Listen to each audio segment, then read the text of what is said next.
choke on something. I actually got some on my lips and they turned numb. Go back up to where we started the cut and go a little bit above that. That's weird. There we go. Okay, now we got some sizzling going on. Well, I never washed leaves before.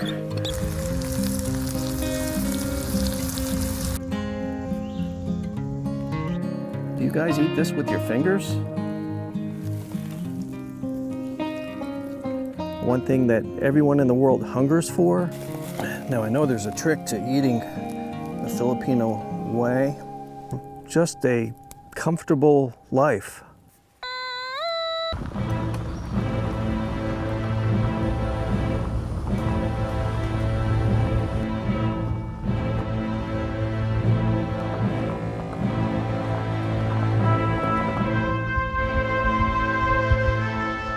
Look at all that mountain laurel on the side of the road. I believe that's the state plant of Massachusetts, but they're in full bloom here in North Carolina.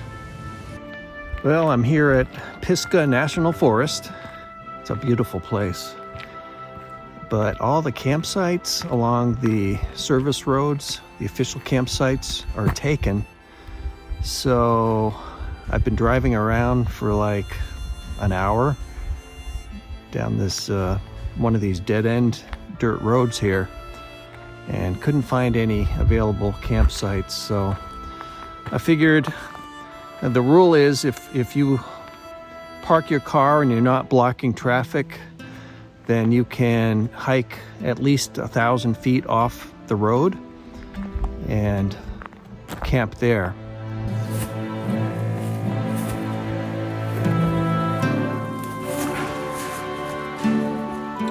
So I don't know where we will end up, but there's this little, looks like an abandoned service road. Thought I might go up there. It's a little bit of a higher elevation, and we'll see if we can find a place up there. Hopefully there's somewhat of a path here. So I don't have to stray too far from a recognizable way out back to the car.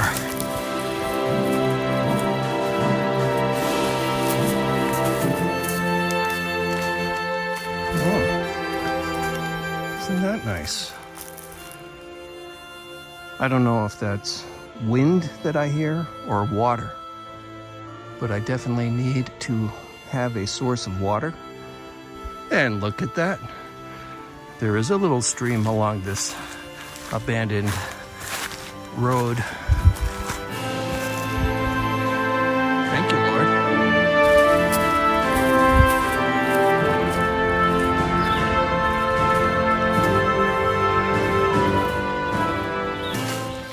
I noticed over here, it might be a little ridge line.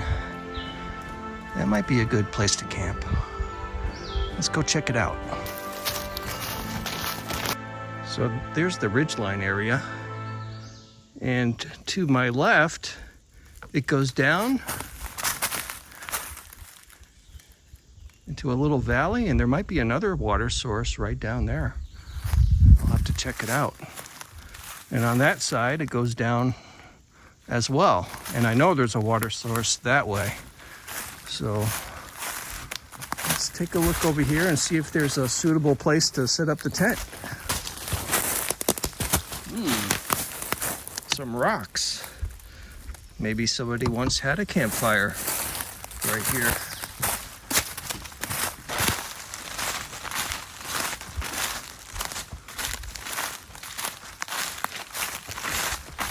Yeah, that might be the best spot because it looks like it goes down from here.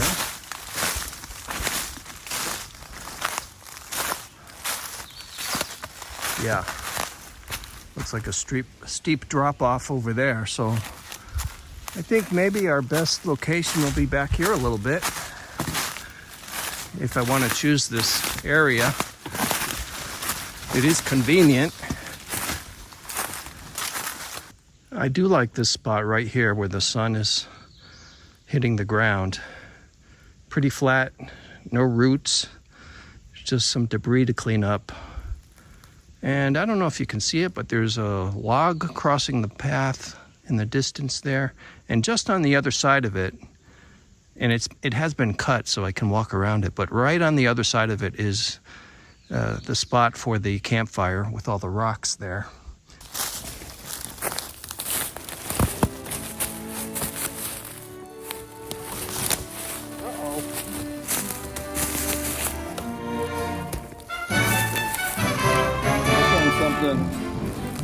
Oh.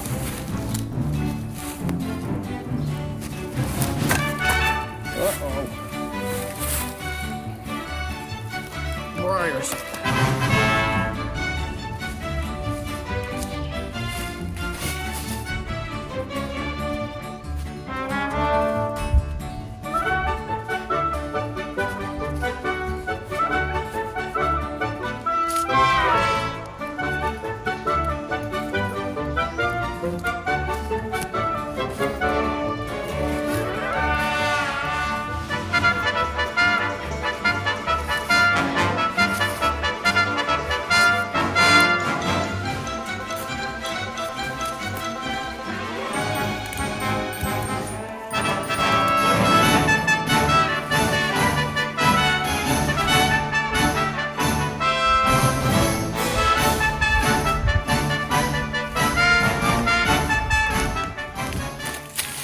I think what I'll do is take these rocks, put them over near that log so I can use that log as sort of a table.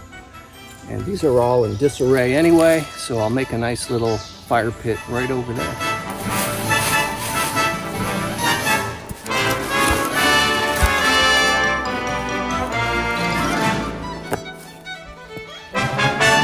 I feel pretty comfortable leaving this campsite alone for a while. I have no fire going. It is visible from that abandoned service road, but I haven't seen a soul out here. I don't think there's anybody within miles of here. So I should be fine leaving all my gear here. And I want to go back to the car because I did buy 2 packages of hardwood. I know there's a lot of wood around here I could gather, and I'll do a little bit, but I don't want to be completely dependent upon that. So that's what I'm going to do.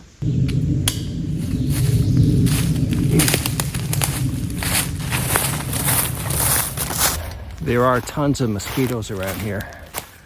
I don't know if it's just the time of year or if it's the topography, but I had to put some bug spray on me. And I actually got some on my lips and they turned numb. That's weird. So I'm carrying 1 bundle and I have another in the backpack. So I only have to take 1 trip.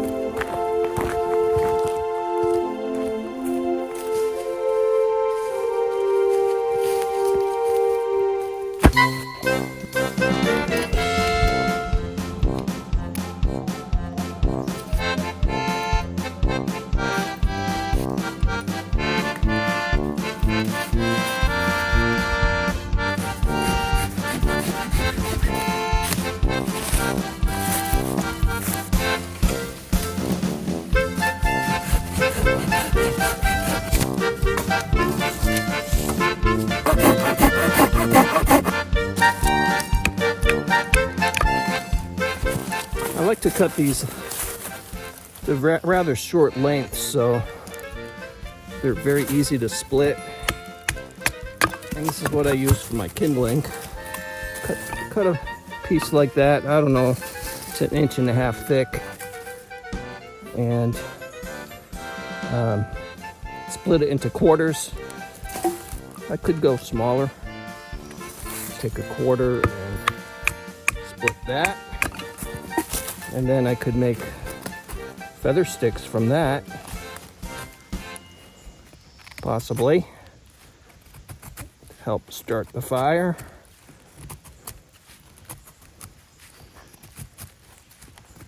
Nice dry wood. That's why I like gathering wood that's not sitting on the ground. It's dead, but it's not touching the ground. The stuff touching the ground is always going to be wet or punky.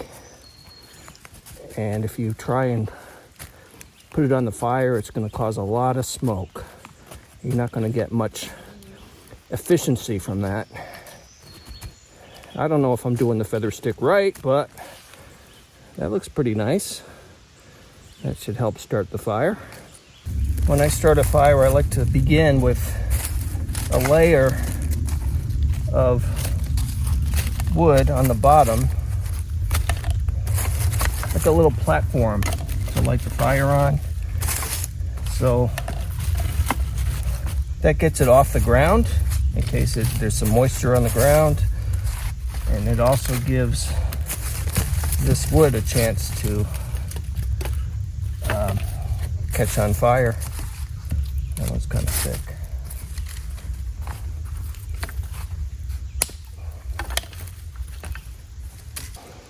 I don't know if there's any right way to start a fire, but I used to have one of those outdoor wood boilers. So if I was good, I would start it in the fall and the fire would never go out, kind of like in the Old Testament temple, until, at least for me, in the wood boiler, I would let it go out in the spring when I no longer needed the fire.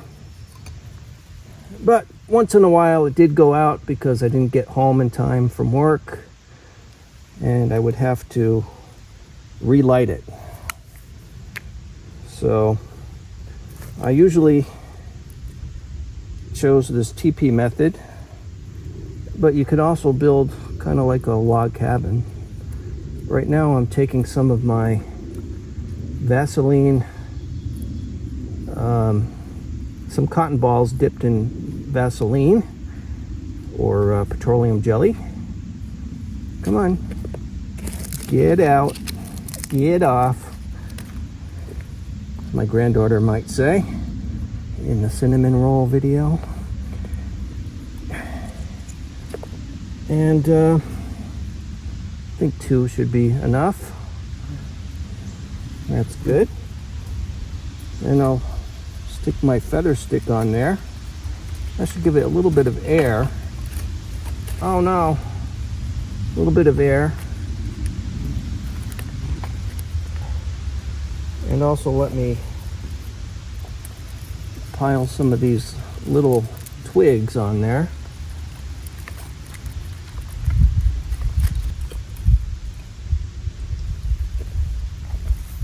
Can I light that now? Let's see.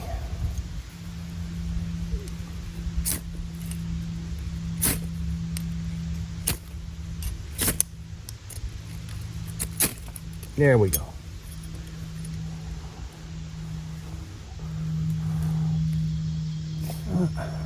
Take note of the flame. It's going straight up because there's not any wind today.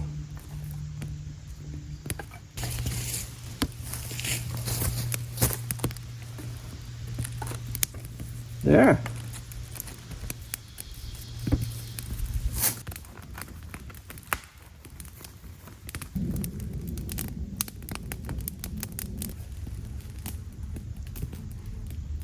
I always like to have my big meal around, lunchtime, and it's about 2 o'clock. I feel like things are going much better today, time-wise. I'm not fighting the dark to make my main meal of the day, so something's going right. I don't know what it is, but something's going right, and I seem to have gotten a late start. But today, I want to make something that was recommended to me by the guy at Asian Isles, the Asian market in Simpsonville, South Carolina. And the guy in there and his wife and his mother-in-law are very, very friendly, very nice people. And one thing they recommended that I try is, whoa, a bee. No, not a bee, but Delimondo, garlic and chili corned beef. So I'm gonna cook that up on some rice. I'll have to make some rice and some string beans. So I thought, well, let's try something simple today. All right, first I'll clean my hands. We want to be sanitary out here in the woods. Let's rinse our rice. So we'll get our good old cook set.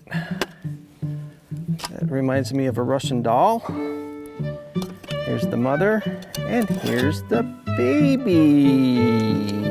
Mama! Baby! Mama! Hi, Mama! Hi, baby! It's good to see you! Oh, Mama! I love you! Mwah. I have a half a cup of rice in here. Probably too much, but it's better to have too much and not eat it than not enough and be hungry. And then I'll probably just fit what I can for the green beans in here, and we'll put that on the fire. It's gonna blacken up, but c'est la vie, that's life.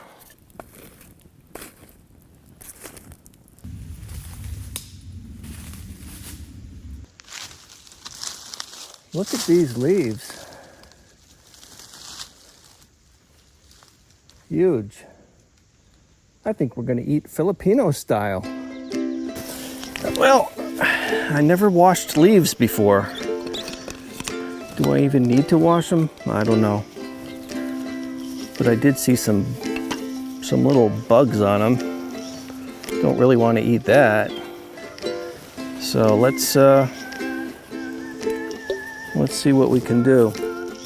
Maybe I'll just wipe them clean. Get any little larvae. Oh, look at all the little black specks. Looks like a caterpillar ate through some of this one. Oh, we don't have banana trees here in North Carolina or South Carolina. I don't know if there are any banana trees in Florida. Never heard about it. Maybe in Hawaii. Usually they come from South America or Central America. That's where we get our bananas.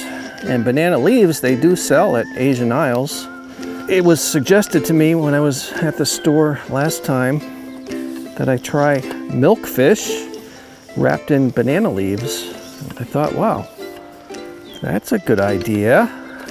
I had milkfish once at a Vietnamese restaurant, and it was like marinated in soy sauce.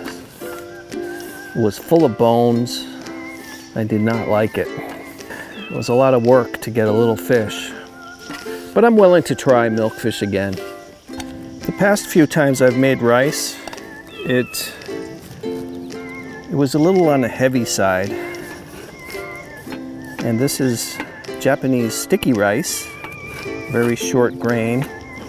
So it should be sticky, but I want it to be a little bit more dry than in the past. So I'm gonna have to keep an eye on this and maybe cook it longer, but I don't want to burn it, so I have to be careful. Now, why don't we get the string beans ready? I almost can fit all of them. Wow, I'm so surprised. Fill that with water. Just some olive oil.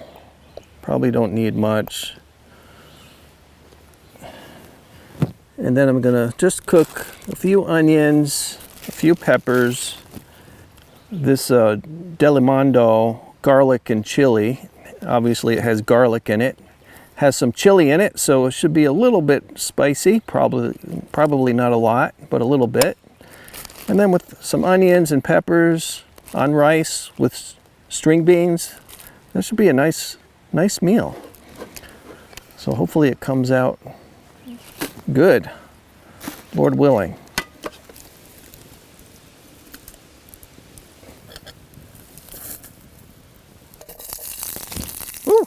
that's hot.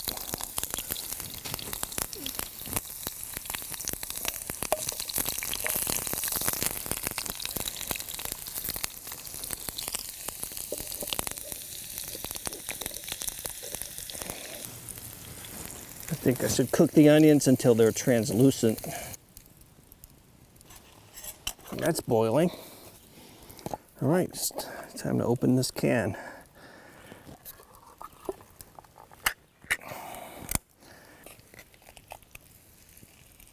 Okay, now we got some sizzling going on.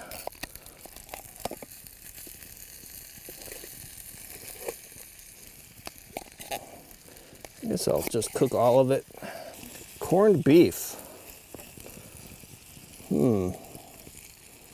I think I had it at a school lunch or something. It's not really something that we have, that we eat regularly in the United States. I'm told that this corned beef is actually from Australia, but it's processed by a company in the Philippines. Wow. That looks nice and juicy. I think it might be starting to burn.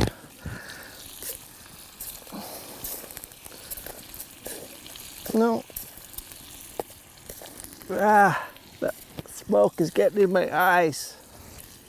The water's gone, but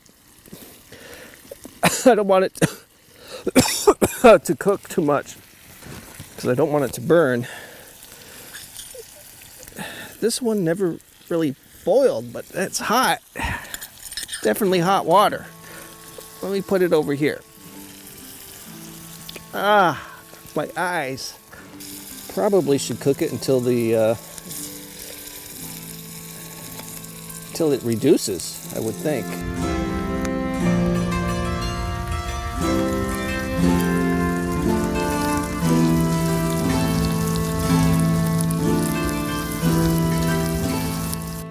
It's a little bit burned on the bottom, but not bad. Not too bad. And I believe this corned beef is ready. So, stick that on there. Do you guys eat this with your fingers? Seems a little juicy. Add that to our feast. Look at that. Whoops, dropped one.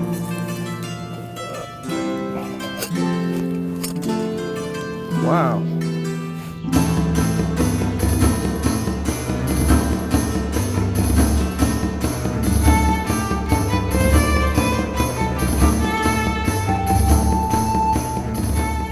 All right, I think that has cooled off enough to eat Filipino style. Thank you, Lord, for this food. In Jesus' name, I pray. Amen. All right, let's see. Do I eat it with my right hand or my left hand?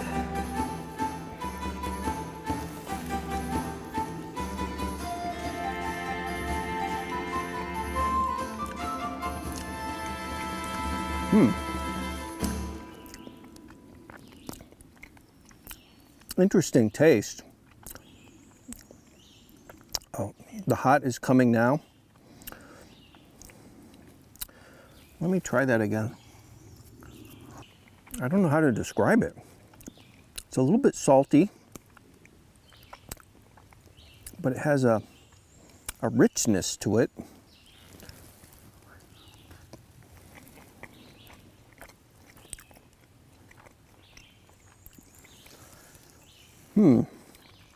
Don't really taste the garlic, but the meat is pretty good. I'd have to say it's pretty good. I would try it again, so that means I like it. I just don't know how to describe it. Sorry. The texture kind of breaks apart in your mouth, like you would expect, I guess, from corned beef. A little hint of spiciness. There's really, I don't know how else to describe it, a richness, a deep flavor. It's really good. I can see why it's a big hit.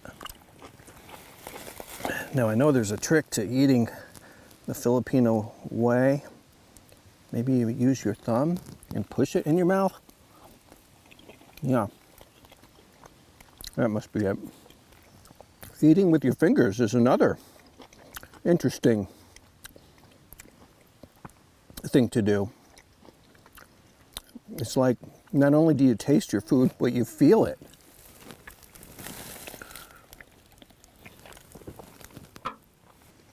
It puts you in touch with your food more than with using utensils. We don't think about the animal whose life was taken to provide meat or chicken, pork, fish. But there's something about feeling the food makes you appreciate a little bit more what occurred to provide this food for you, because you taste it and you feel it. Another success. Hope this isn't poison ivy. It looks like some kind of a beech tree, but I really don't know. I don't know my trees in North Carolina.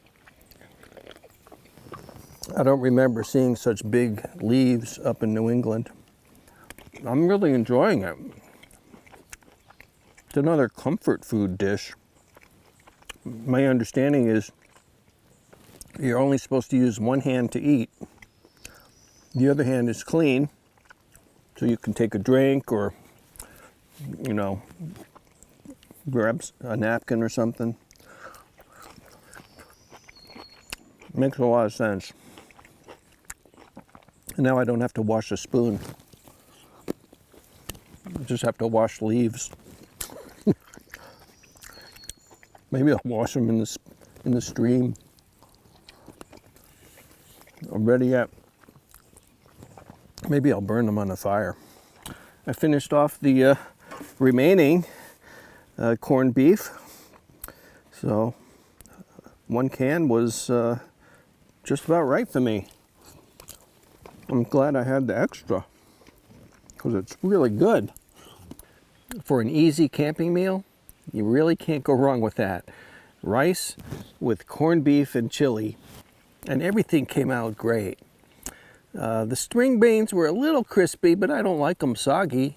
So those were good. They could have had some salt on it, but I didn't bring salt.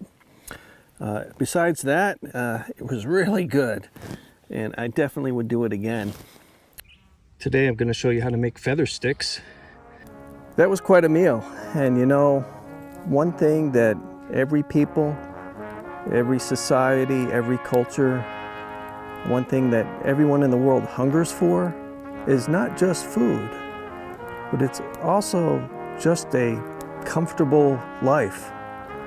I'm no expert, but through trial and error, this is my first one, and this is what I figured out. Let me show you how I do it. A life that works, where you don't have to constantly struggle. And every society has its problems, but that's something that everyone in every culture probably wants, a better life. All right, after we split our little logs into quarters, we can start our feather stick. We could actually cut that again.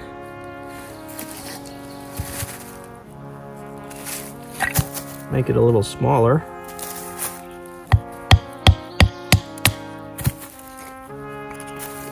Okay, now we have two. Take your knife. Living in a first world country like the United States, even though we have a lot of conveniences, there are a lot of safety nets for people. Okay, we have 1, 2, 3 edges. That's what I'm going to focus on, the edges. Just going to go down, and then right behind it, it's a land of opportunity for sure. Then I'm going to get right behind that one, go back up to where we started the cut and go a little bit above that and down to get underneath the previous one. I think everyone in the world wants a government that works for the people and not against us. A little above, down, straight down. I was trying slicing it like that, but I had much less control. When my wife and I were up in Massachusetts, the expenses just were unending. The taxes alone, $650 a month. So now I'm just getting behind the top cut, going down, and it seems to not let the knife slice right through everything. That was the problem I was having. And what's going on in society today with all these perversions being pushed on people? So this will give the fire a lot of little pieces of dry wood to get the fire going. Evil is alive and well on planet Earth. This works on a rainy day when you can't find any dry kindling. What happened to the American dream? A corporate investor in real estate told me that within a couple decades, the majority of homes, the majority of housing in the United States will be owned by corporations and people will be paying rent. I know it's difficult in a lot of places in the world, and we Americans tend to complain a lot about things that aren't really worthy of complaint because we have it so easy here compared to a lot of places in the world. We do have opportunities. If we want to work, we can work.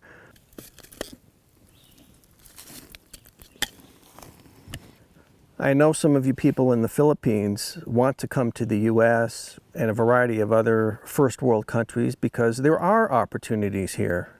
You can succeed if you work hard. So I get it. But no matter where you are, there are always problems. And here there is a lot of stress. Even though people make more, the expenses are very high here. It's very difficult because it seems like the money comes in one hand and it goes out the other hand. All right, you work and then you pay the money to the government and to corporations. And what are you left with? Very little. Very little. Oh, I almost forgot. I have a musical instrument that I'm going to play here while we're camping tonight. It's called an automaton. It's a Japanese instrument, and otama, if I'm saying that correctly, means ladle. And you can see it kind of looks like a ladle that you would dip in soup to get some soup out. But it also has a smiley face here, and you can open its mouth.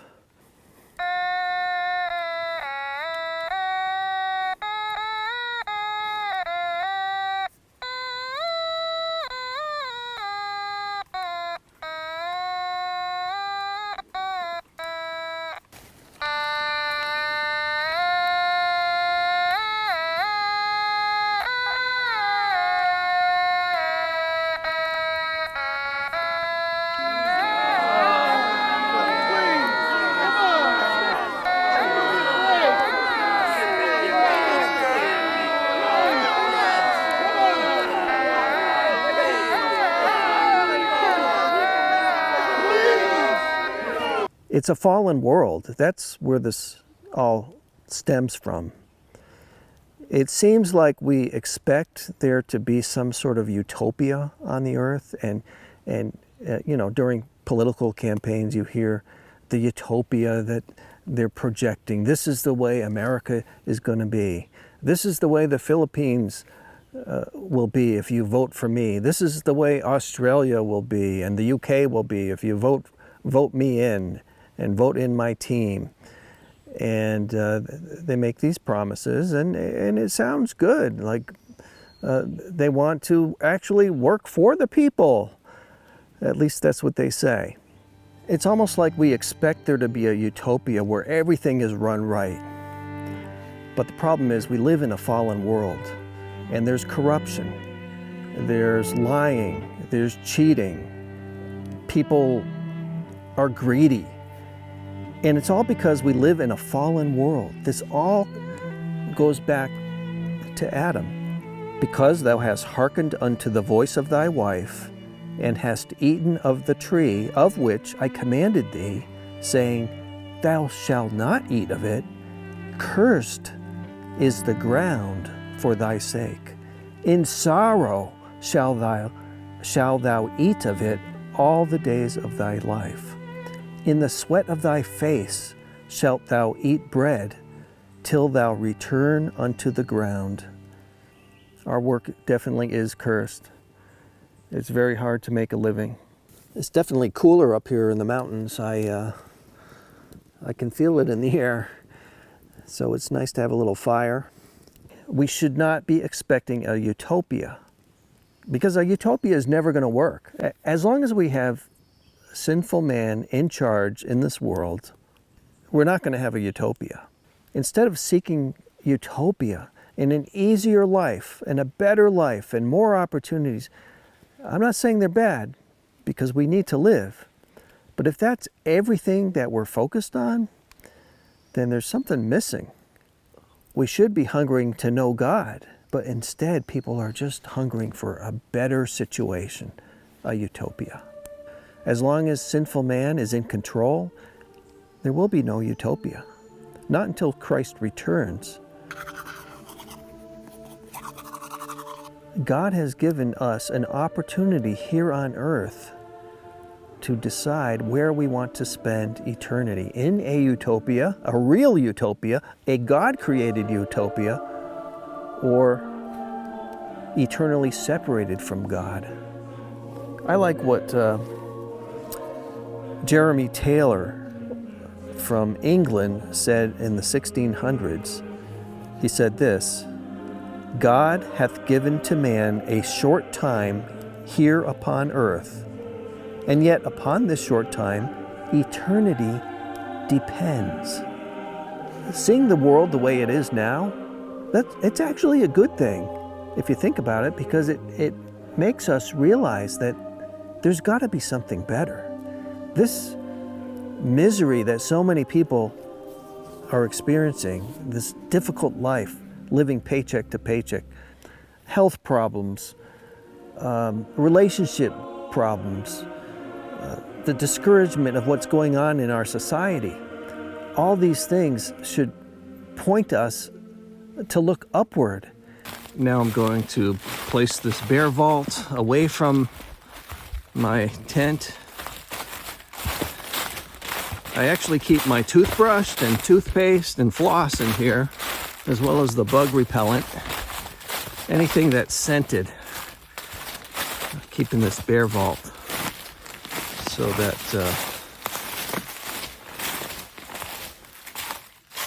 any possible bears will stay away from my tent. Have a nice little light and my quilt on top of the sleeping pad. Doesn't that look comfy? And there's my pillow. I have a fleece jacket, and inside is a down winter coat. You know, it's real compact. So that makes for a good pillow, and it might be chilly in the morning, so I might actually use that jacket.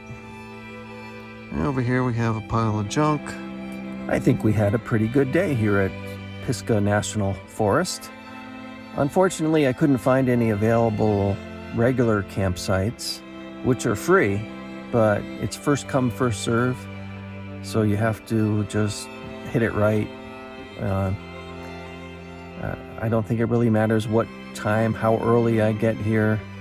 The sites are pretty much taken at this time of year, and this is Memorial Day weekend, so a lot of people are out camping.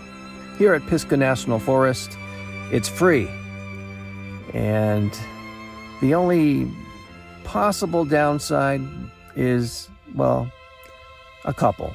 Usually, if you can't find a site, you have to go for a hike and make your own campsite if you can't find one that somebody else made previously. So actually, this site doesn't look like it's been used in a long time, although there were some remnants of a fire pit. It's probably been a good 10 years since somebody camped here at this location. The other concern is the car. It could get broken into. That's a definite problem in these free national parks. I'm enjoying the day today. Hope you like the music and the other campers as well. Magandang umaga. Gusto ko ng kape at ng cinnamon roll.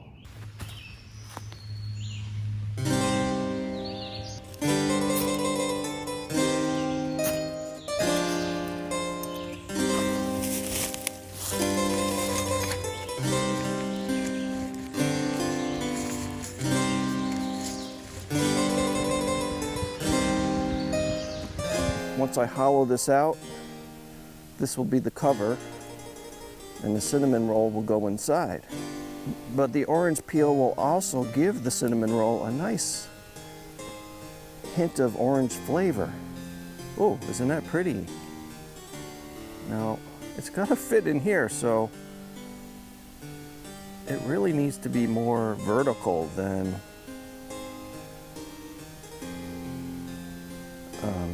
horizontal. I'm just gonna do my best to stick it in the orange.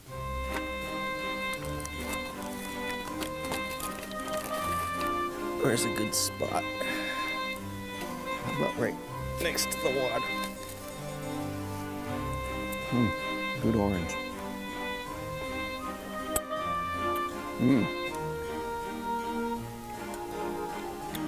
So that.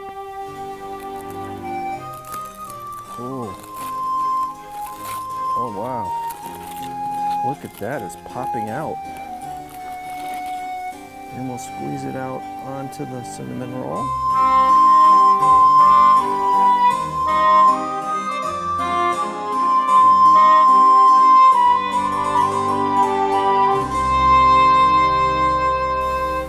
Yep, it's cooked. Bye-bye.